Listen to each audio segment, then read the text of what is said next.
스타벅스 탱크데이 논란이 기업의 마케팅 문제를 넘어 정치권 갈등으로 번지고 있습니다. 앞서 다뤘던 영상에서 설명했듯 이번 논란은 스타벅스 코리아가 5.18 민주화운동 기념일 당일 탱크데이라는 이름으로 텀블러 할인 행사를 진행하면서 시작됐고, 여기에 책상에 탁이라는 문구까지 함께 사용되면서 5.18 민주화운동을 떠올리게 한다는 비판이 나왔습니다. 논란이 커지자 정용진 신세계그룹 회장까지 직접 사과에 나섰습니다. 정 회장은 이번 일에 대해 변명의 여지가 없다는 취지로 사과했고, 모든 책임이 자신에게 있다고 밝혔는데요. 이후 스타벅스 코리아 대표 경질과 내부조사, 재발 방지 대책까지 거론되면서 이번 사안은 단순한 문구 실수를 넘어 신세계그룹의 책임 문제로 커졌습니다. 이후 정치권까지 공개적으로 문제를 제기하면서 논란은 또 다른 국면으로 넘어갔는데요.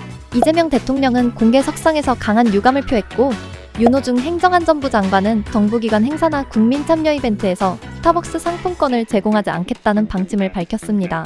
여기에 정청래 더불어민주당 대표가 민주당 후보자와 선거운동원들에게 스타벅스 출입 자제를 언급하면서 이번 사안은 기업의 사과 문제를 넘어 정치권 논쟁으로 번졌는데요. 반면 야권과 일부 시민단체에서는 스타벅스의 표현이 부적절했다는 점은 인정하면서도 정부와 여당이 나서서 특정 기업을 압박하는 것은 지나치다는 반론을 제기했습니다. 특히 스타벅스와 신세계그룹 관계자들을 상대로 한 고소 고발뿐 아니라 대통령과 장관 등 정부 여당 인사들을 상대로 한 고발까지 이어지면서 논란은 더 복잡해졌습니다. 그렇다면 이번 스타벅스 이슈를 보는 양측 입장을 정리해보겠습니다. 먼저 대응이 정당했다는 쪽은 첫 번째, 기업 검수 책임. 5.18 민주화운동처럼 한국 사회에서 매우 민감한 역사적 사건과 연결될 수 있는 표현이라면 기업이 행사 전에 더 꼼꼼하게 확인했어야 한다는 입장입니다. 두 번째, 정치권의 공적 비판. 대통령과 장관, 여당 지도부의 강한 비판이 과도한 개입이 아니라 5.18 민주화운동의 의미를 지키기 위한 책임있는 발언이라고 봅니다. 세 번째, 정당한 불매 행동. 소비자와 공공기관이 기업의 역사인식과 사회적 책임을 기준으로 스타벅스 이용 여부를 판단하는 것은 충분히 가능한 대응이라고 봅니다. 반면 대응이 과도했다는 쪽은 다르게 봅니다. 첫 번째, 책임 확대의 한계. 스타벅스의 마케팅 문구가 부적절했다는 점은 인정하더라도 기업이 사과하고 내부조사와 책임자 문제까지 진행했다면 그 이후에는 정치권이 계속 압박하기보다 법적 절차와 소비자 판단에 맡겨야 한다는 입장입니다. 두 번째, 공권력 발언의 무게.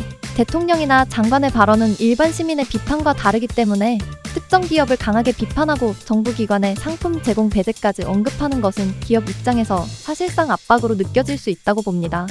세 번째, 시민 불매와 정치권 주도 불매의 차이. 시민 개인의 불매는 자유로운 소비 선택이지만 선거를 앞둔 상황에서 정부와 여당이 특정 기업 이용 자제 분위기를 만드는 것은 정치적 압박이나 선거용 움직임처럼 보일 수 있다고 우려합니다. 스타벅스 탱크데이 논란의 정치적 확산, 여러분은 어떻게 보시나요? 이번 사안은 역사적 아픔을 가볍게 다룬 기업에 대한 정당한 비판이라고 보시나요? 아니면 스타벅스의 잘못과는 별개로 정부와 여당의 대응이 지나쳤다고 보시나요? 여러분의 생각을 댓글로 남겨주세요.